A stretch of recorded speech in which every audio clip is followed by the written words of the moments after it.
Hanan, I asked and I was asked, ഇത് തമ്മിൽ എന്തെങ്കിലും വ്യത്യാസമുണ്ടോ? ഇല്ലല്ലോ. സെയിമാ? സെയിം അല്ലേ? സെയിം ആണോ? ഉറപ്പാണോ? ഉറപ്പിച്ചോ? അയ്യോ. ഓക്കെ, ഇപ്പോൾ ഹനാന് ഞാൻ ഒരു ചെറിയൊരു ചോദ്യം ചോദിച്ചപ്പോൾ ഹനാൻ ആകെ കൺഫ്യൂസ്ഡ് ആയി. I was asked, I asked same ആണോ അല്ലേ? ശരിക്കും സെയിം ആണോ ഇത്?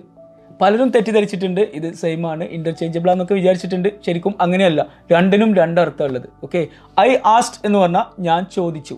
ഓക്കെ, ഐ വാസ് ആസ്ക്ഡ് എന്ന് പറഞ്ഞാൽ എന്നോട് ചോദിച്ചു എന്നാ, നേരെ ഓപ്പോസിറ്റ് ആയില്ല അർത്ഥം. ഐ ആസ്ക്ഡ് ഞാൻ ചോദിച്ചു, ഐ വാസ് ആസ്ക്ഡ് എന്നാൽ എന്നോട് ചോദിച്ചു. ഓക്കെ, ഇതിനെ ഇംഗ്ലീഷിൽ പാസീവ് വോയിസ് എന്ന് പറയും. ഇത് സിമ്പിൾ പാസ്റ്റിൻ്റെ പാസീവ് വോയിസ് ആണ്, അത് ഞാൻ പിന്നീട് പറയാം. ഓക്കെ, ഇനി ഞാനൊരു എക്സാമ്പിൾ പറയാം. I asked him to send the mail എന്ന് പറഞ്ഞാൽ ഞാൻ അവനോട് മെയിൽ അയക്കാൻ പറഞ്ഞു. I was asked to send the mail എന്ന് പറഞ്ഞാൽ എന്നോട് മെയിൽ അയക്കാൻ പറഞ്ഞു. അതായത് പാസീവ് വോയിസ് എന്ന് പറഞ്ഞാൽ ചെയ്യുന്ന ആൾക്ക് ഇമ്പോർട്ടൻസ് ഇല്ല, എന്താണോ ചെയ്യുന്നത് അതിനാണ് ഇമ്പോർട്ടൻസ്. ഓക്കെ, അപ്പോൾ ഇവിടെ എന്നോട് മെയിൽ അയക്കാൻ പറഞ്ഞു എന്നതിന് I was asked to send the mail എന്നാണ് പറയാം. കൺഫ്യൂഷൻ ആയില്ലേ? ചെറുതായിട്ട് ഒരു എക്സാമ്പിൾ ഓക്കെ, ഞാൻ പറയാം.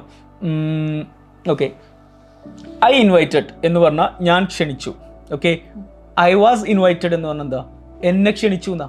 നമുക്ക് നേരെ ഓപ്പോസിറ്റ് അർത്ഥമായില്ലേ? ഐ ഇൻവൈറ്റഡ് എന്ന് പറഞ്ഞാൽ ഞാൻ ക്ഷണിച്ചു, ഐ വാസ് ഇൻവൈറ്റഡ് എന്ന് പറഞ്ഞാൽ എന്നെ ക്ഷണിച്ചു. അപ്പോൾ I was invited to the party എന്ന് പറഞ്ഞാൽ എന്താ? പാർട്ടിയിലേക്ക് എന്നെ ക്ഷണിച്ചു. അപ്പോൾ ആരാണ് ക്ഷണിച്ചത് അതിന് ഇമ്പോർട്ടൻസ് ഇല്ല, എന്താണോ ചെയ്തത് ആ ആക്ഷൻ, അതായത് ക്ഷണിച്ചു എന്നതിന് ഐ വാസ് ഇൻവൈറ്റഡ്.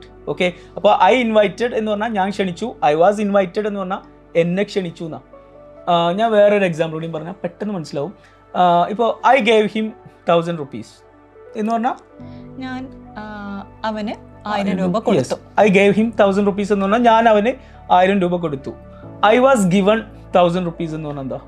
അതിന്റെ നേരെ എനിക്ക് 1000 രൂപ കിട്ടി എന്നാണ് ഐ വാസ് ഗിവൺ. കണ്ടോ, അർത്ഥം നേരെ മാറി. ഐ വാസ് ഗിവൺ 1000 rupees എന്ന് പറഞ്ഞാൽ എനിക്ക് 1000 രൂപ ലഭിച്ചു എന്നാണ്. അപ്പോൾ ആരാണ് തന്നത് അതിന് ഇമ്പോർട്ടൻസ് ഇല്ല, എന്താണ് സംഭവിച്ചത് അതിനാണ് ഇമ്പോർട്ടൻസ്. ആ സമയത്താണ് നമ്മൾ പാസീവ് വോയിസ് ഉപയോഗിക്കുന്നത്. ഈ പാസീവ് വോയിസ് എന്ന് പറഞ്ഞാൽ അഡ്വാൻസ് ലെവൽ ഗ്രാമറിൽ വരുന്നതാണ്. അപ്പോൾ എല്ലാ കാര്യങ്ങളും എനിക്ക് ഇതിലൂടെ പറയാൻ പറ്റില്ല, കാരണം അത് ഡീറ്റെയിൽ ആയിട്ട് പറയണം. ഓക്കെ, അപ്പോൾ ഇതുപോലുള്ള ഒരുപാട് കാര്യങ്ങൾ ഞങ്ങളുടെ വാട്സാപ്പ് സ്പോക്കൺ ഇംഗ്ലീഷ് കോഴ്സിൽ പഠിപ്പിക്കുന്നുണ്ട്. ഓക്കെ, അപ്പോൾ നിങ്ങൾ എന്തായാലും പാസീവ് വോയിസ് പഠിക്കണം. അങ്ങനെയാകുമ്പോൾ നിങ്ങൾക്ക് ഒരുപാട് കൺഫ്യൂഷൻസ് എല്ലാം മാറി കിട്ടും, നിങ്ങൾക്ക് നല്ല രീതിയിൽ മെയിൽ ഡ്രാഫ്റ്റ് ചെയ്യാനൊക്കെ പറ്റും. ഓക്കെ, അപ്പോൾ ഞങ്ങളുടെ വാട്സാപ്പ് കോഴ്സിനെ കുറിച്ച് അറിയാൻ മുകളിൽ ബയോയിൽ ഞങ്ങളുടെ വാട്സാപ്പ് ലിങ്ക് കൊടുത്തിട്ടുണ്ട്, ക്ലിക്ക് ചെയ്യുക. അടുത്ത ബാച്ച് ഉടനെ തന്നെ സ്റ്റാർട്ട് ചെയ്യുന്നുണ്ട്. Thank you. English House. English at your fingertips.